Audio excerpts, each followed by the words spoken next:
కోతికి కొబ్బరి చెప్పేస్తే ఏం చేస్తుందో అందరికీ తెలిసిందే. సో ఇప్పుడు మన కొలికిపూడి శ్రీనన్న కూడా అదే రకంగా చేస్తూ ఉన్నారు. మీ అందరికీ తెలిసిందే కొలికిపూడి శ్రీన్ అంటే ఏ రకంగా మాట్లాడతారో, ఏ రేంజ్లో తన లెక్చర్లు దంచుతారో. మనం గతంలో 5 సంవత్సరాల కాలంలో వాళ్ళకు అనుకూలంగా ఉన్నటువంటి మీడియాలో ఏ రకంగా డిబేట్లో పాల్గొన్నారో మనం చూసాం. ఆయన అదృష్టం బాగుండి తిరువూరు నియోజకవర్గంలో ఆయన ఎమ్మెల్యేగా గెలిచారు. గెలిచిన తర్వాత ఎమ్మెల్యేగా ఆయన చేయాల్సినటువంటి పని లేదో ఆ పనులు చేస్తే అందరికి కూడా మంచిదే, ప్రజలు గెలిపించారు కాబట్టి. కానీ తన స్థాయిని మర్చిపోయి ఒక రౌడీలాగా సినిమాలో చేస్తారు కదా, సినిమాల హీరోలు. గతంలో పవన్ కళ్యాణ్ కూడా చేశారు. ఆయన ఒక కారు మీద కూర్చొని వెనక ఆయన అనుచరులు బైకుల మీద లేచి నిలబడి వాళ్ళు వస్తూ ఉంటే పోలీసులు నెత్తి నోరు మొత్తుకున్నారు, వద్దు సార్ ఏమైనా ప్రమాదాలు జరుగుతాయంటూ కూడా వినకుండా ఆ రకంగా పవన్ కళ్యాణ్ గారు చేశారు. అంటే సినిమాలో చేస్తాం కాబట్టి, ఆయన సినిమాలు హీరో కాబట్టి ఆయన ఆ రకంగా చేశారు.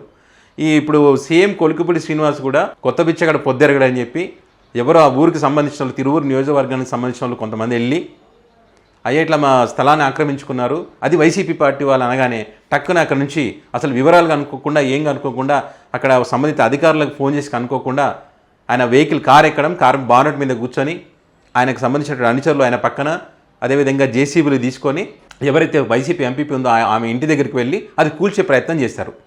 అక్కడికి వచ్చినటువంటి అధికారులు అయ్యా మేము నోటీసులు ఇవ్వలేదు, ఖచ్చితంగా దీని మీద విచారణ చేస్తాం, సర్వే చేసిన తర్వాత ఏదైనా ఇబ్బంది ఉంటే కనుక ఖచ్చితంగా మేము చర్యలు తీసుకుంటామని చెప్పినా కూడా విననటువంటి పరిస్థితి. అంత హడావిడి, అంత ఓవర్ యాక్షన్.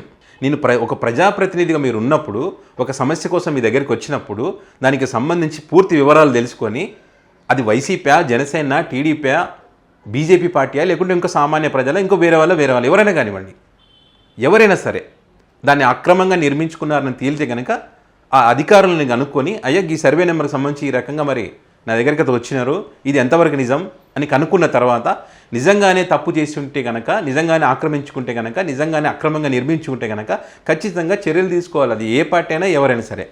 ఆ రకంగా మీ బాధ్యతను మీరు గుర్తుపెట్టుకొని ఒక ఎమ్మెల్యే స్థాయిలో దాని తగ్గ పని మీరు చేస్తే బాగుండేది.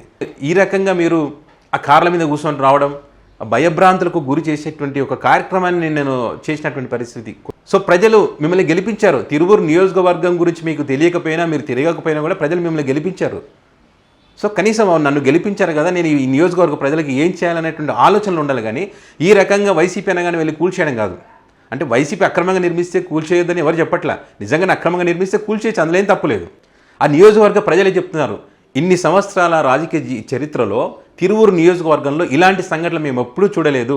ఇటు ఆ పార్టీ అయినా ఈ పార్టీ అయినా ఎన్నికలకు ముందు కానీ రాజకీయ పరంగా కానీ కొన్ని ఈ రకంగా చేయడం తప్పని చెప్పి ఆరోపణలు చేసుకున్నటువంటి వరకే ఉన్నారు. కానీ ఆ తర్వాత ఎన్నికలు అయిన తర్వాత వాళ్ళు ఏదైతే అభివృద్ధి గురించి హామీలు ఇచ్చారో వాటిని అమలు చేయమని చెప్పి వెళ్ళి అడిగినటువంటి పరిస్థితి, అమలు చేయమని వినతి పత్రాలు ఇచ్చినటువంటి పరిస్థితి తప్ప ఈ రకంగా రాజకీయ కక్ష సాధింపు చర్యలు ఎప్పుడు కూడా మా నియోజకవర్గంలో జరగలేదు. రాష్ట్రంలో ఎక్కడైనా జరిగి ఉండొచ్చు కానీ మా నియోజకవర్గంలో ఆ సాంప్రదాయం లేదనేటువంటి విధంగా ఆ నియోజకవర్గ ప్రజలు చెప్తున్న పరిస్థితి.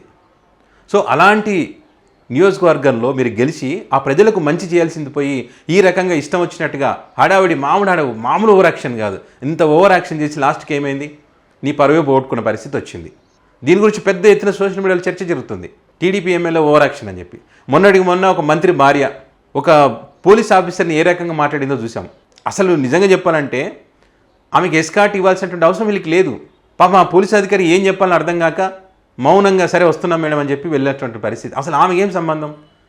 ఈ రకంగా టీడీపీ పార్టీలో ఉన్నటువంటి వ్యక్తులు తిరుపతిలో కూడా గెలిచినటువంటి ఎమ్మెల్యే కాకుండా ఎమ్మెల్యే సోదరుడు కూడా అక్కడ అధికారులతో సమావేశాలు పెట్టుకొని మాట్లాడుతున్నటువంటి పరిస్థితి. సో ఇవన్నీ ఎవరికి కనపడవు. సో మొత్తానికైతే ఆయన చేసిన హడావిడి అంతా ఇంత కాదు. మరొకసారి ఎమ్మెల్యే అయిన సంగతి కూడా మర్చిపోయి మరి ఈ రకంగా సినిమా షూటింగ్లు జరుగుతున్నాయా అనుకునేటువంటి భ్రమ కలిగించేటువంటి పరిస్థితులు నేను తీసుకొచ్చారు ఆయన నియోజకవర్గంలో. వైసీపీ ఎంపీ కూడా గట్టిగానే ప్రయత్నం చేస్తారు. తప్పు లేనప్పుడు గట్టిగానే మాట్లాడతారు వాళ్ళు. తప్పు ఉందంటే సైలెంట్గా ఉంటారు. తప్పు లేదు కాబట్టి వాళ్ళు గట్టిగా ఎదుర్కొని నిలబడగలిగారు, దాన్ని కూల్చకుండా ఆపగలిగారు. కొంతవరకు ముందు భాగం అయితే కొంత కూల్చేసినటువంటి పరిస్థితి. సో ఈ రకంగా వీళ్ళ హడావిడి ఉంది.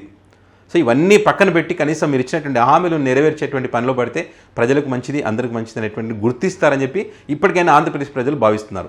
చూద్దాం ఇంకా ఎన్నెన్ని ఘటనలు ఇలాంటి చూడాల్సి వస్తుందో.